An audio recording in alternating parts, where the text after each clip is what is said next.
welcome you all. I know no one else thinks in academic years, but for us, this is the first Leeds Trinity Business Network of the year. This event is also part of the Leeds Digital Festival. So if you've come to us through the Leeds Digital Festival, you're very welcome. And if you'd like to come to future Leeds Trinity Business Network events, you can sign up and we'll let you know how to do that after the event. So in terms of following us and tagging us on Twitter, the hashtag is LTBN for the Trinity Business Network and hashtag Leeds Digi20 for the Leeds Digital Festival. And I don't know if you've heard, but Leeds Trinity Business Network, it has been shortlisted for Facilitator of the Year as part of the Leeds Digital Festival Awards ceremony, which runs tonight at 6 on YouTube. Christopher will put a link to the stream in the chat. So if you want to watch it, it's half an hour long where the winners will be announced. So fingers crossed for us, and thank you to everyone for all your support. We're really thrilled to be in there.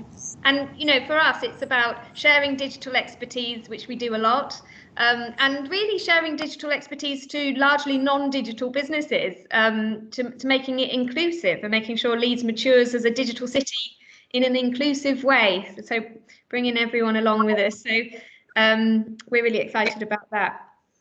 So today we're going to focus on data. Our headline did say Build Back Better, which our speaker, Deborah O'Neill, who's UK Head of Digital and Partner at Oliver Wyman, came up with in March at the beginning of lockdown. But of course, it's become Biden's campaign and they've stolen it off her. So we didn't want to be politically aligned. So this is a really sort of back to business kind of theme. Really thrilled to have Deborah with us from Oliver Wyman. We're looking at using data in a smart way, and especially now with recent guidelines on how to manage data, and the ethics keeps changing. There's lots of things we can learn about new data that people are capturing. Deborah's going to go through that with us, give us the latest, talk to us about how we can understand our customers better, talk to our customers better, how we can use data internally to understand what it means. And Deborah's willing to take questions from you all at the end as well. So do put your questions in the chat as we go along. I'll pick out some questions for Deborah at the end. So please put yourself on mute, and I'm going to pass over to you now, Deborah. Thanks, Jess, and thank you to you all for having me today. I am very excited to be here. And I had a lovely chat with Christopher and Jess yesterday, so they were telling me all about the topics that you've covered and sort of the things you get up to. So I hope that this will be useful to you. I am going to apologise in advance because I'm going to switch my video off at the point I put my slides up, because I'm very conscious we're hitting the after school time. And I don't know if it's like that in your area, but our Wi-Fi goes slightly patchy when all the kids finish their lessons and come home. Obviously, during lockdown, we had that problem all day, every day, but now they are back in the classroom. It's a little bit more noticeable at 3:30. So I will switch my video off, but I will come back onto video after the presentation to answer any questions. But please do, interrupt, shout if any of it doesn't make sense or you can't tell what I'm saying. But otherwise, thank you very much, and I will just switch over to the presentation. Here we go. Hopefully you can see that. Is that all showing okay? I'm getting a thumbs up. We can see that fine. Perfect. So as Jess sort of outlined, I've been talking about sort of GDPR and data ethics as a topic for probably 3-4 years now, since, just before GDPR launched. And one of the things that I can safely say is it has changed a lot. And I sort of thought at the end of last year, I did a presentation back in November on data and ethics and some of the challenges that were starting to come out, particularly around some of the large tech players and some of the legislation that was going through, particularly in the US, about privacy and how data was being used. I sort of thought, well, we must be coming towards the end of the journey. And then COVID hit, and actually data sharing and privacy have become even more in the highlights. So I was going to spend sort of 25 minutes, half an hour maybe, just walking you through what we're seeing here, both from a sort of macro behaviours in the public eye and sort of how that journey's setting out, but also really on sort of what that means for businesses and some of the things that you may want to consider as you sort of move forwards in your journeys, as we hopefully return to some sort of normal, or at least learn to deal with the normal that we are now in. Great. So I think we're all very aware that we're in the middle of a global pandemic. I think we've been living with it for 6 months or so. I did a version of this presentation back in May, and I think we all thought, gosh, it must be nearly over, but here we are almost in October. And really, I think the thing that has come out of this is data is becoming a huge player in how we actually go around thinking about managing the spread of coronavirus, but also saving lives. And that sort of data story, I think, has become much more prominent, even though we've been talking about data for many years. I think really the public eye is much more on this now. And I think lessons that we can take from how data is being collected and used, and more importantly, how consumers' preferences and perceptions of trust are evolving. Even more importantly, we've also learned that data fragmentation in the ecosystem of the UK is actually meaning that we actually have a struggle to actually build this holistic picture of what's going on. And last year, when I was talking about this topic, I was actually looking back at sort of the Google Trends data on particular topics that people were Googling. And what you'll be able to see here is, we followed the trend of a few different topics, so privacy, ethics, and contact tracing. And you can see very clear here, back in 2018, that is how long we've been living with GDPR, just over 2 years, even though we spent probably 2 to 3 years talking about it before it happened. The public interest in privacy, suddenly everyone was thinking about privacy, and you can see where that came live. And then it sort of died down a little bit, and we saw a little bit of an uptick in ethics, very in line with privacy. But then you see, this is where FaceApp, I don't know if you all remember when FaceApp hit the news, which was really about, these pictures and taking your camera rolls and what was happening with that. So we saw this, again, increase in public perception around sort of privacy concerns. And then it sort of changed as we moved into this COVID period. And if we sort of zoom in on this, what I think is quite interesting is people became more interested in privacy than they did ethics. And, I think this is when particularly, and, this was taken in June, and at the time in June, I don't know if you remember, June was when we were first going to be having this conversation on contact tracing. This was when originally the app was going to all roll out and we were all going to be contact traced. And obviously this has come a bit back into sharp relief in the past, 2 to 3 weeks. But really, back in this point, contact tracing hadn't ever really been a topic. It wasn't something we talked about. But as that contact tracing trend rose, so did our concerns about privacy. But funnily enough, ethics went a little bit down. And, if we really think about why data is so important in this story, it's actually the key for, how people are thinking about controlling COVID. The government's got 3 big outcomes they're working here on. It's trying to balance between health, society, and economic relief. And in lockdown, we obviously, at the beginning of lockdown, had a very clear focus on health outcomes. And there was some cost to obviously societal and economic that we're now all seeing. But really what you need to be able to do this is you need an awful lot of data to be able to manage this journey, because you need to understand, what fiscal support is urgently needed. I mean, we've seen all the conversations about which sectors are most affected. Supermarkets need information on what do they need to plan to stock based on the level of lockdown. And this data has to be shared in multiple directions on multiple topics with multiple stakeholders. Some of that's public companies, government, hospitals, academics, but some of it's also private sector. And I think it's probably one of the first times where, this mass data sharing to try and understand the impact has really been done at this scale and at the speed that it needed to be done to respond. And we've obviously seen some of the challenges where even now we're struggling a little bit to have the data in the way that we would want it.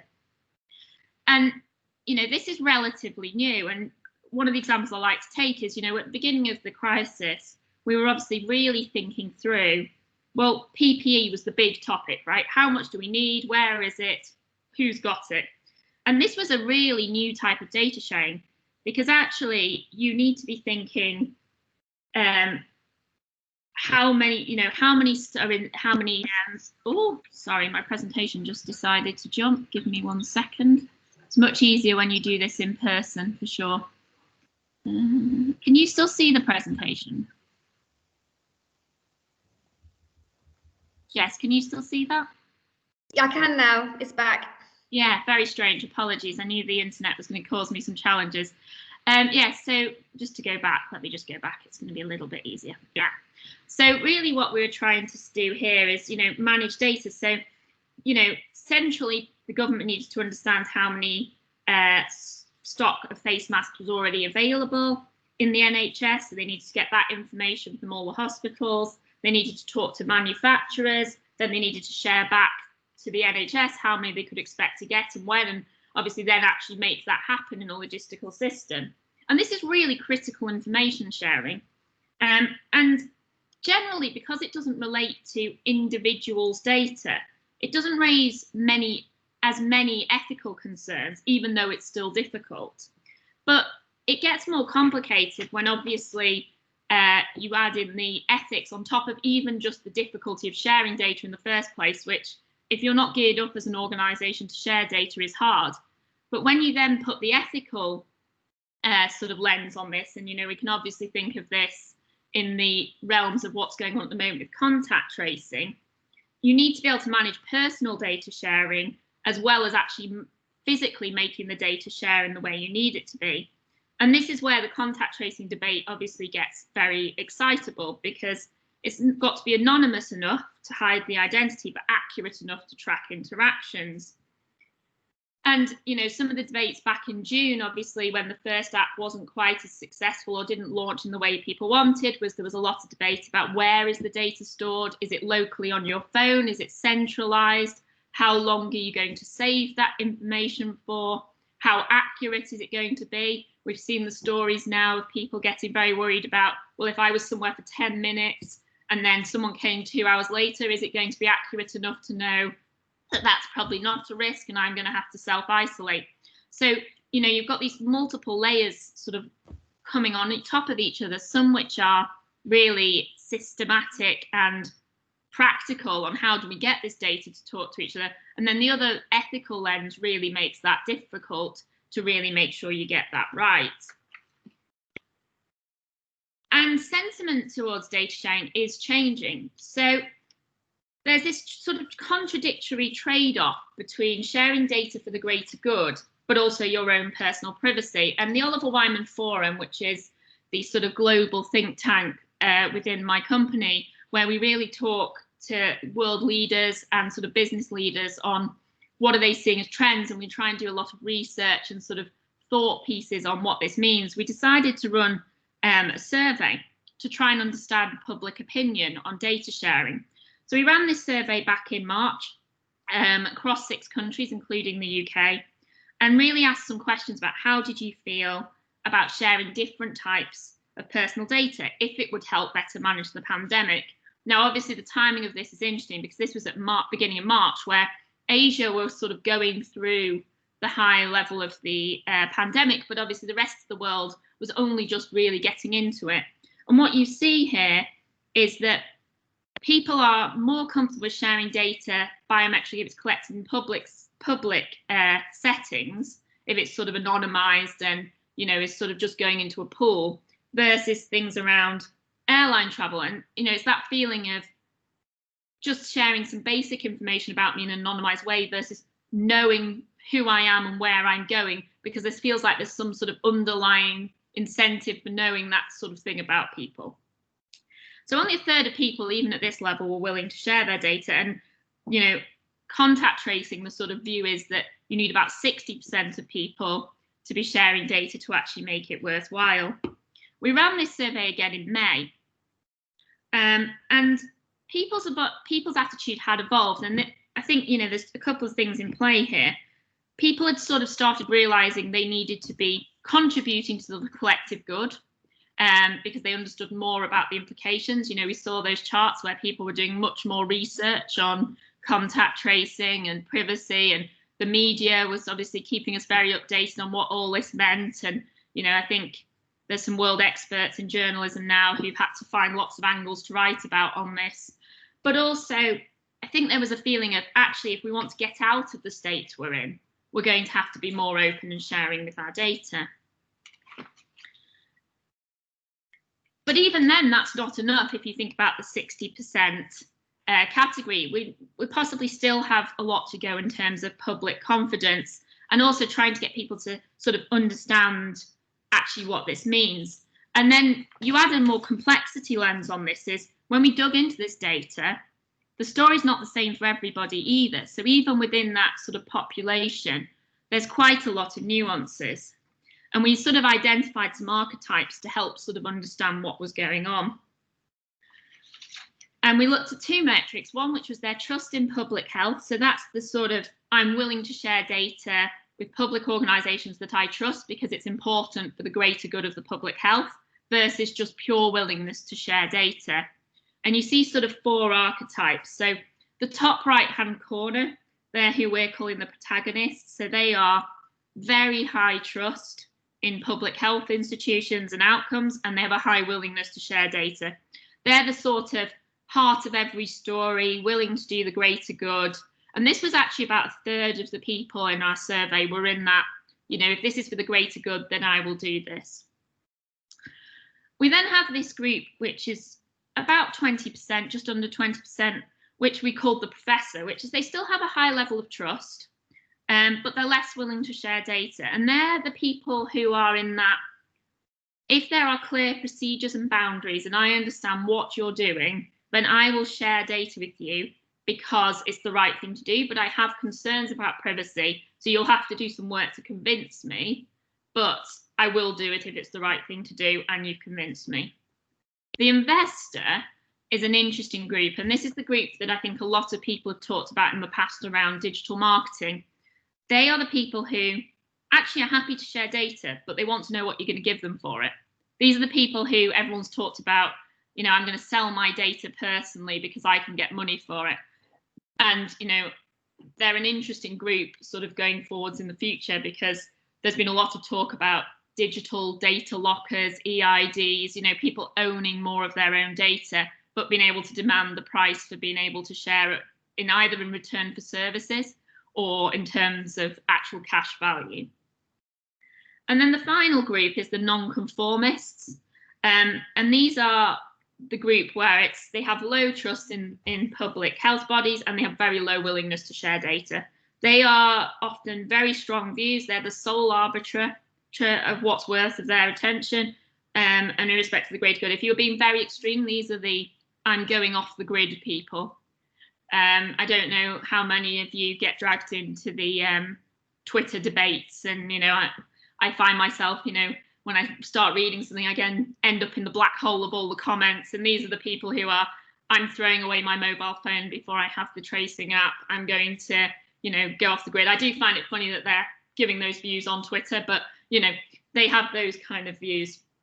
And these archetypes are obviously not perfect, and they're obviously quite a strong generalization, but they give us a sort of framework to think through that people aren't the same. You know, not everyone is influenced in the same way.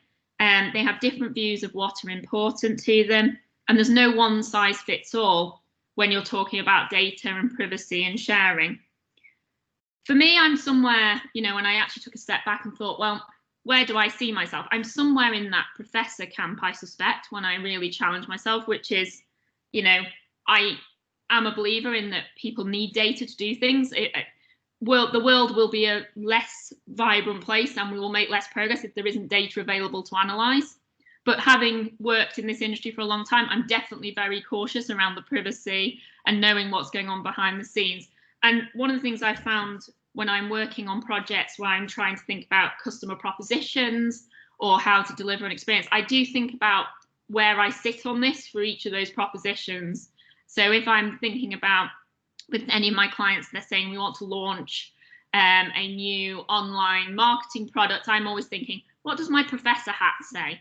And I do think understanding your own preferences and biases as well is quite important when you're working in this space, because if you are a protagonist trying to put your hat on and say, well, I think this is fine, but what's a non-conformist going to think, or an investor, you do sort of need to be able to put yourself in different shoes as you move around. And based off the back of this research, I was trying to think, well, was there a way to really describe how people's willingness to share data can be proxied by how much they trust someone? And so we've been digging a little bit into the trust equation to understand how and why trust differs for different groups of people, given that actually we all operate in the same macro context and have access to some of the same information, even if we don't process it in the same way. So there's sort of 4 parts to this. There's credibility. Is the person or organisation you're interacting with credible?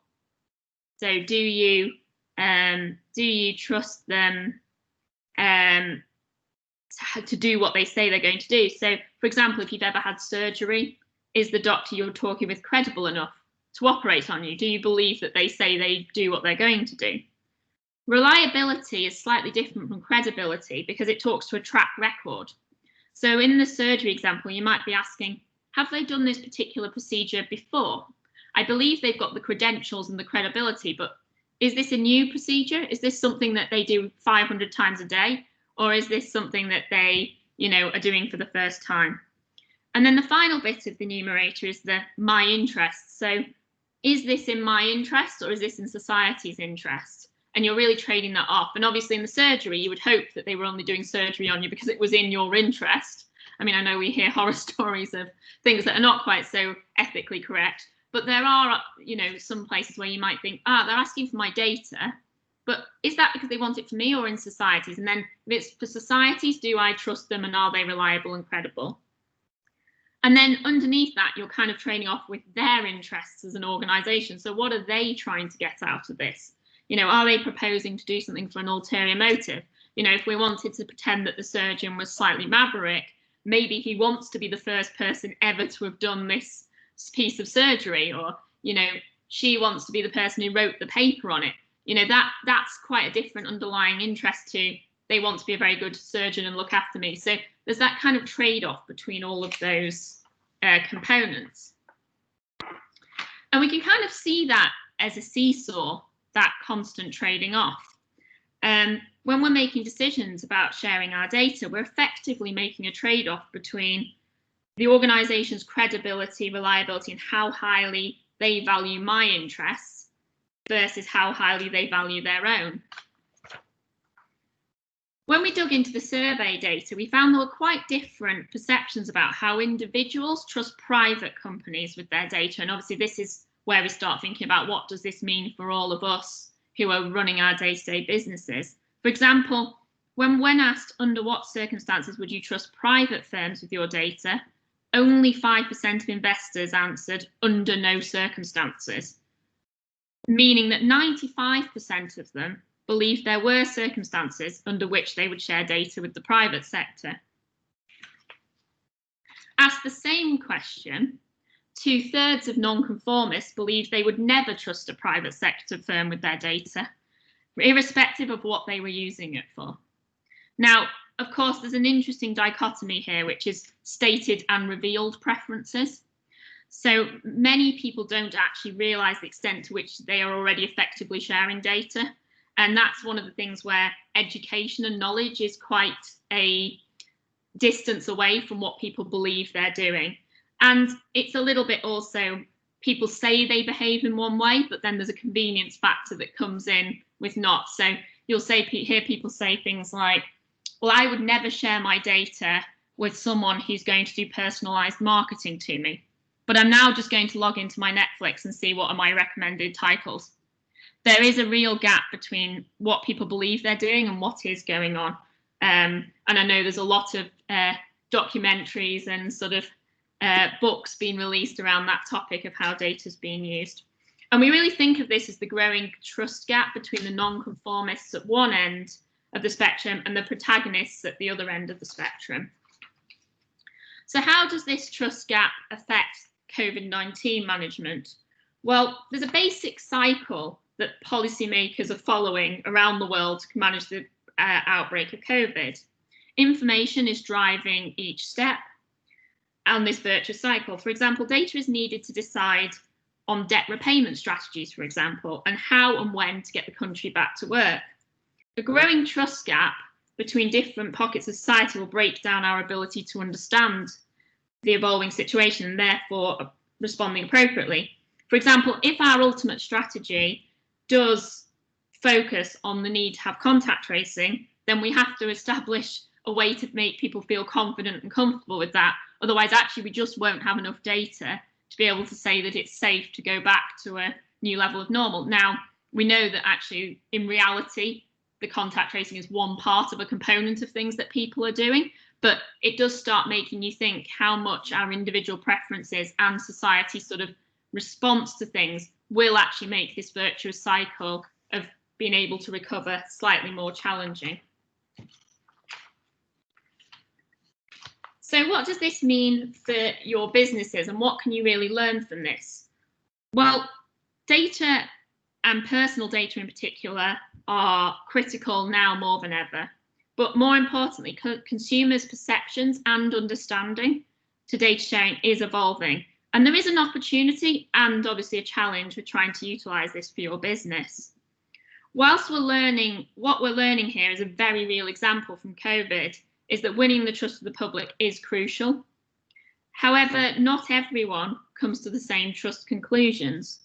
We each think about trust differently, and actually we think about it differently in different facets of our life. So we actually can change between archetypes as time progresses, and also in the circumstances that we find ourselves.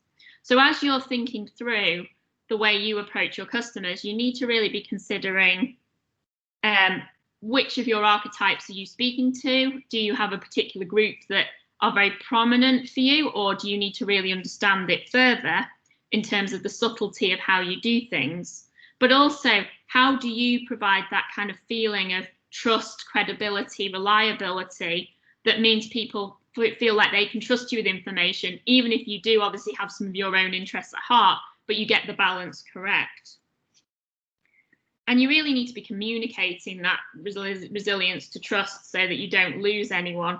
And obviously you'll have seen in the past that obviously when people have things like hacking scandals or any sort of data leakage, that trust is very, very difficult to rebuild. So there's a few tips that I would give you, which is, remembering to put yourself in your shoes of your audience.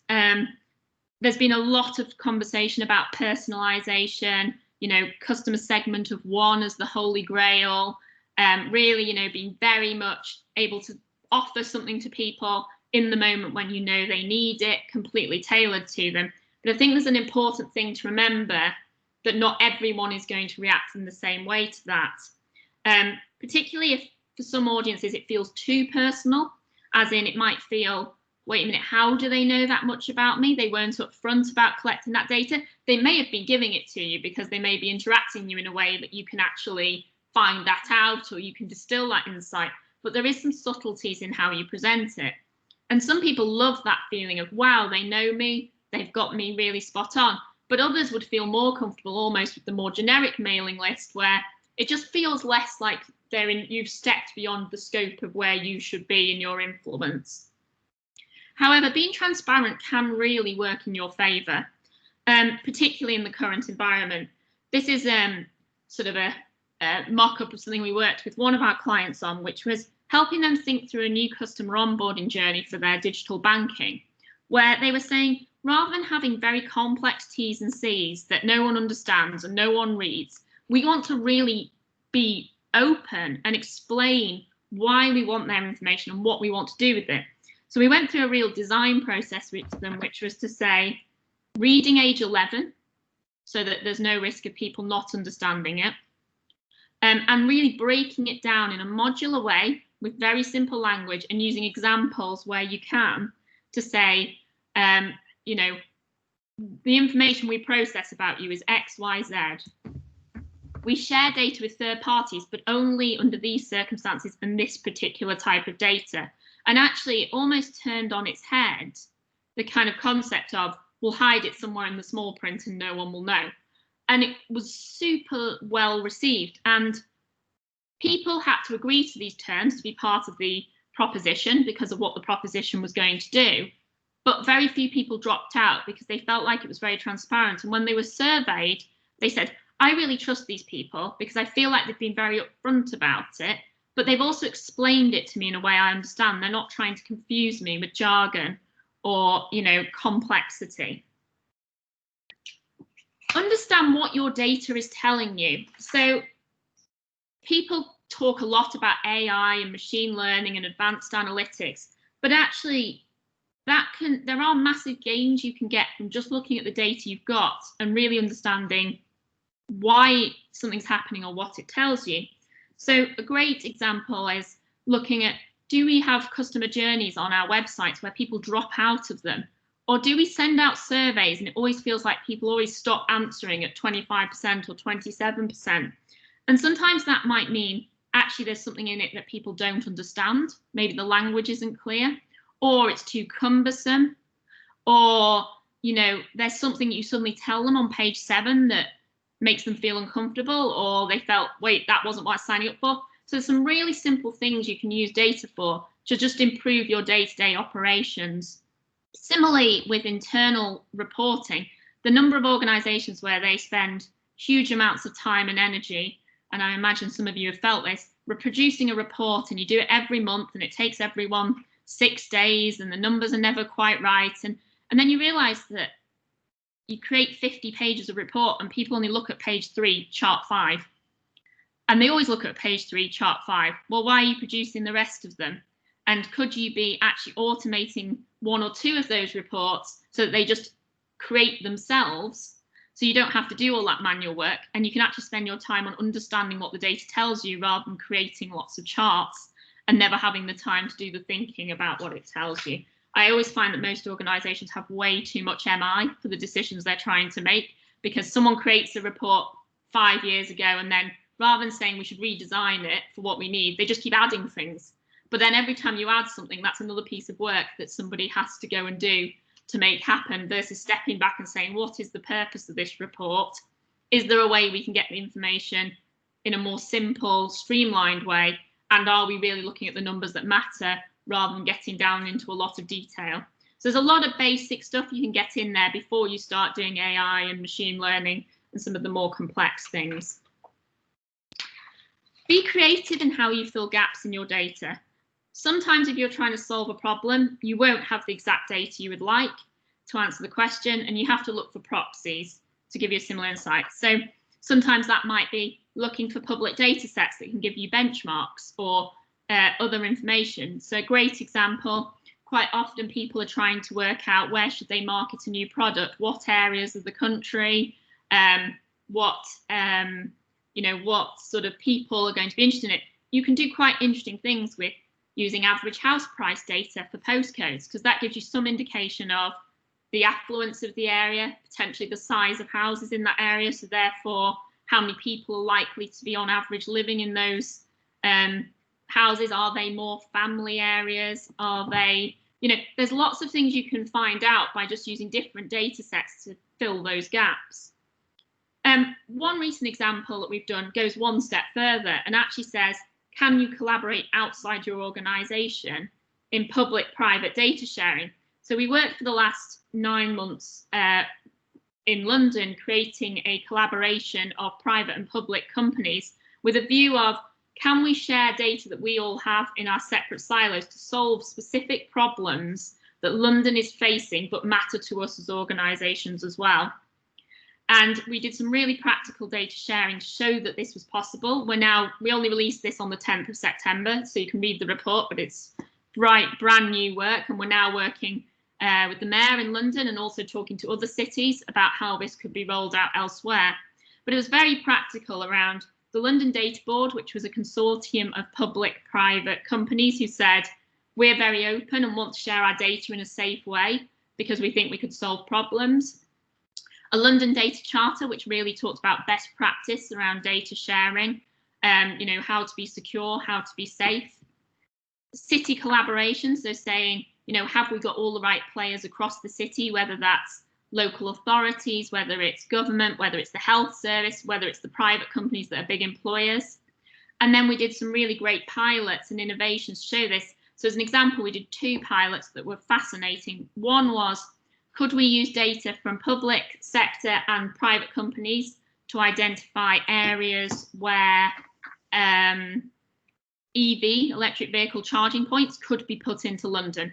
So we know that everyone wants to be going to electric, but actually you need space to put the charging points in at places that people can actually charge them. So we're using data from, you know, sort of planning sets, which said this is a brownfield site. We were working with BP, who obviously know where their fuel stations are, and we overlaid a few other pieces of data, and that really allowed us to already highlight where are there opportunities to put in charging units that aren't just in inconvenient places or overlapping with other companies doing it. So there's a business benefit to everyone involved because they know where to put their business component of it, but you would have never have got that view on your own. The other one was on digital skills, so understanding where there was a shortage of digital skills and how you actually identify the areas of London, and it would definitely be applicable elsewhere, where extra investment needs to be made to really help people get more digitally savvy, which I know is a big topic for everyone at the moment. So there we were using data from BT on speed of internet. So could you see which areas had good internet penetration versus slower? Overlaid with some work that Lloyds Banking Group do around the digital index. And then some other data sets from public sector on where they knew they were already putting investment into digital skills, upskilling, and really laid that on to get a heat map of London so that you could say, if you wanted to invest in digital skills, you would know where to go. And these are all early stages, and they're all just to prove the point that you can get organisations to share data to solve problems. And, you know, actually the opportunity is there. And, you know, we're really, you know, talking to quite a lot of public office now about how they can use this in other places as an opportunity to be more targeted and more collaborative versus lots of initiatives. I think everyone's doing lots of initiatives, but trying to make them actually add up to something that makes a difference.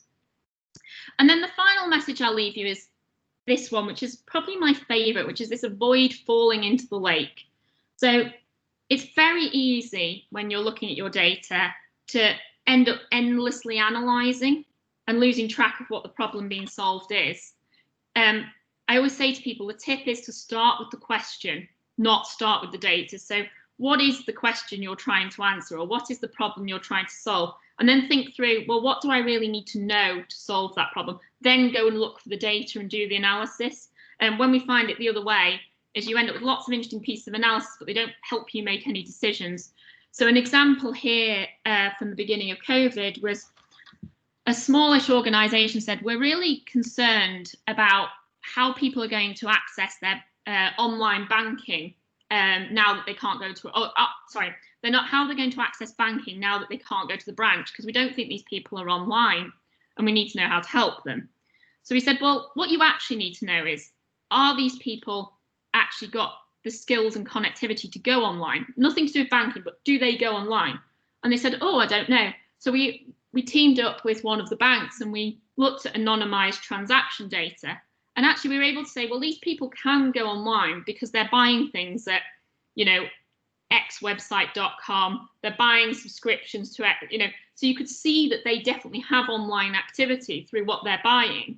So they could then say, okay, well, let's identify the people where the only transactions we can see are a lot of cash withdrawals, or where we only see them using their card in high street stores or in local businesses or whatever it is, because then you identify that they're the people who are most likely, not to say they can't use the internet, they may be a non-conformist who doesn't want anyone to have any information on them, which is why they withdraw cash and then just use it because you don't know what they're buying. But they are at least give you a heat point to go and test, are they the people who are going to need to get to online banking, rather than assuming everyone who's not signed up to your online banking is going to need help. People saw a massive increase in usage of online banking, so it wasn't that people couldn't, they just never had. So there's some real subtleties if you think about the question you're asking and the bits of information you need to solve it before you go and analyse all the data. I will leave you with that, because that one for me is one where I always go back and think, that really means something, you know, because if you'd gone off on a, let's just find all the people not going to, not using online banking, you'd probably end up with a list of people to contact that you'd be still doing it now. So just one to leave you with, and thank you for joining me. It's a little bit of a whistle stop tour. I apologise. It's a big topic to cover in a short period, but hopefully useful. And any questions, happy to take them now. But I'll hand back to Jess. Thank you very much, Deborah. And that was so informative and I think relevant to everybody. I don't know if anyone else, I can hear myself speaking. If everyone can put themselves on mute there. I don't know if anyone else was thinking the same, but I was trying to work out which category I fell into, whether I was a non-conformist investor protagonist. So I think there's about 30 of us. I think we're a small enough group for people to actually ask questions to make it a bit more interactive. So Nick Wayne, do you want to ask your question? Yeah, hi. Thank you for that. Really interesting. My question was, is there still a place for gut feelings, or do you believe that if the data doesn't agree, then ignore your gut? No, I think there's always room for gut feeling, and particularly in that bit that I just finished with, I actually think you need your gut feeling in that actually defining the problem. I think, you know, that problem statement of I'm worried about people who can't get into their online banking, you almost need a gut instinct at that point to say, well, how am I going to identify that? What's my gut of the people that are going to struggle the most? You almost need that gut to even know which analysis to go and do.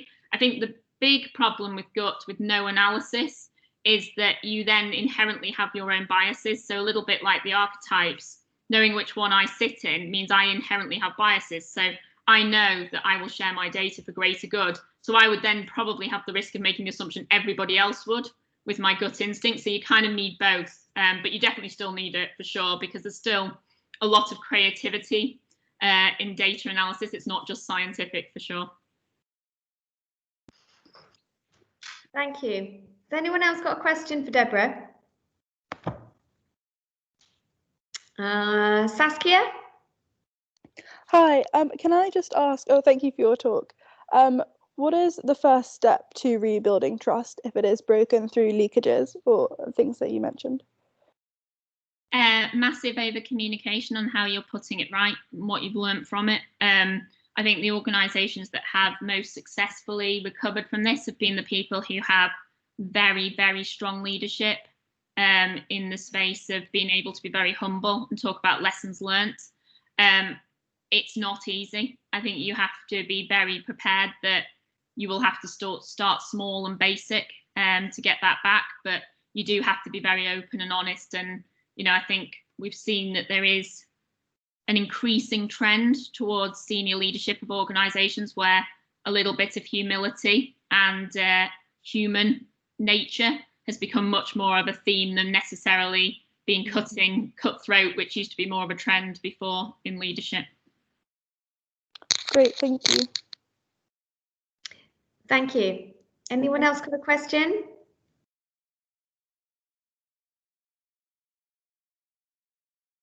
Can I ask, Deborah, you talked about you having these data lakes, which I think we're all guilty of, is having data that we've, as you say, either underutilised or overanalyzed. What would you say, I mean, how old would data be before it's too old? So it depends a little bit what you're analysing, right? And obviously the big debate at the moment is, can you use data from pre-COVID to predict behaviour post-COVID? And I think if you're looking at your types of customers or your types of people who you engage with, I think that data from quite a long way back is useful because it actually tells you something if it's changed. I think one thing that I'm talking to a lot of organisations about at the moment is people sort of feel relatively buoyed when they're like, right, we've got everyone online, business is going, people are talking to us. And nobody's really done the look back to say, has my customer base now fundamentally changed? Because you may still have the same number of interactions, but it could be a very different 100% or 80% versus the people you had before. So having a long tail of data does allow you to tell you things, not necessarily about things you want to change, but just being aware.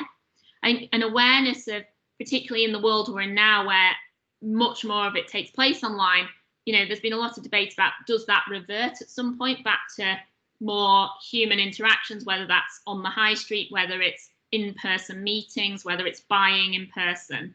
And actually, you need to be a bit careful, because if it does spring back that way and you're like, well, it's okay because we've maintained a customer base, you just need to make sure that you've actually got the same people, because if they are now people who only want to do you online because they're now online people, then actually, even if you go back to in person, you may not bring them with you, and you may not recapture the people you had before if you've kind of lost them along the way. So being quite clear on the transition. So you need long tail data for that. I think GDPR automatically does put a bit of a stop in how long you will have. I mean, 7 years is obviously the magic number. But, being able to maintain that view.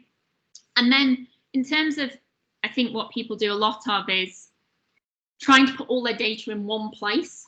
This idea of a lake was, I'll put all my data in one place and match it all up. And that can be very expensive, and you spend a lot of time doing it. And I always say to people, before you industrialize something or try and make it into a system process, actually just do it on a small number of data sets and do it manually. If it's just, say, take 100 people from this data set, take this amount of data and put it together manually. You might use Excel, you might, do it in another way, but just check it actually gives you the value you want before you spend a lot of time plumbing it. And that's why we always say, don't start with the data and the analysis, start with the questions and the insights you need, because it might be a one-time piece of analysis, so there's no point spending the money, or actually you might spend a lot of money putting all the data together and it's the wrong data set. So, I really am a big believer in start from what you want to know before you spend a lot of effort. Nick, did you want to ask another question? Yes, I do. Sorry about that. I was fascinated by data for London. Do you think London is a one-off, or do you think it could happen in other areas of the country? So it's already been discussed in other cities. So I think Manchester have a similar thing starting. But I mean, I don't actually see a reason why it couldn't be UK-wide. Some of these organisations who have data about the whole UK.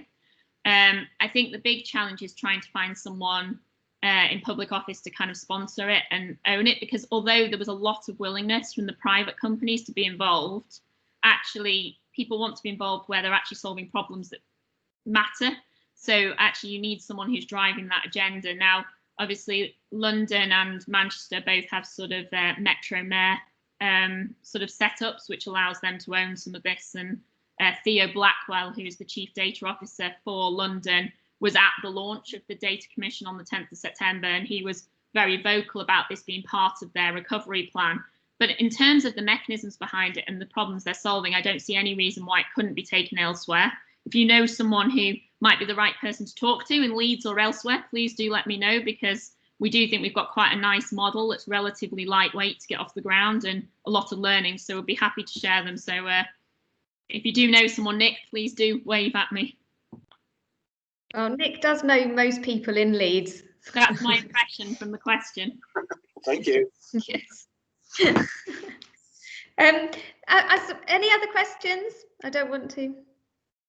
So, I mean, Deborah, just finally, there's quite a lot of organisations here that are fairly small. What would be your number one piece of advice around data to people who feel that they've lost a little bit of their client base through COVID, are feeling like they're just trying to build back a little bit now?